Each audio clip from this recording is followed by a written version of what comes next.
Welcome back to Learn PHP on Codecademy. We're in the Introduction to PHP Functions section. This is more on return statements. The return keyword immediately stops a function. This means that any code after a return won't run. Let's compare two different functions, announce running and announce running to. The first of these is defined as follows. Function announce running first echoes the first function is running, then it returns this is the return value of the first function. We then save in the first result variable the result of invoking announce running. We then echo first result. Let's walk through the code above.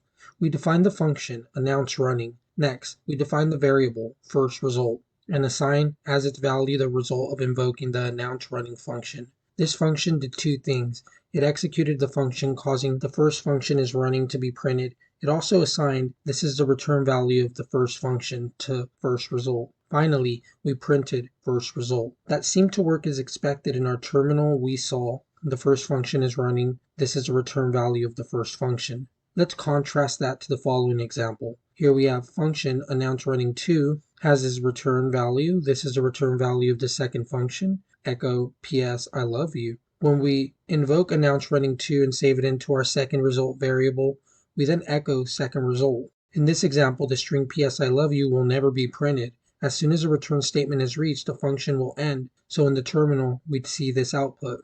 This is a return value of the second function. Let's use this new knowledge to fix some broken code. Our instructions say run the code to see its current output. Let's do that now. We run it and what do we get? I received a 404, but it's okay because I also received a heart.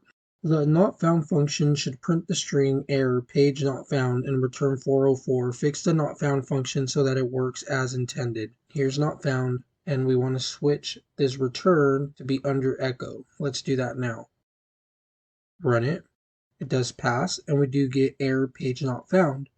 3 says, great work. The greet learner function also isn't quite right. We'd like all three of those echo statements to execute and the function to return heart help. Let's fix that now. Let's run it. We do pass. And what we're learning here is more on the return statement. Basically, the most important thing we learned in this lesson is that the return statement should go all the way at the end, or else it's going to cause any code after it not to run. So the return should go last, because after it executes, the function will stop running. As long as you get that, you guys are getting this lesson, and I'll see you in the next one.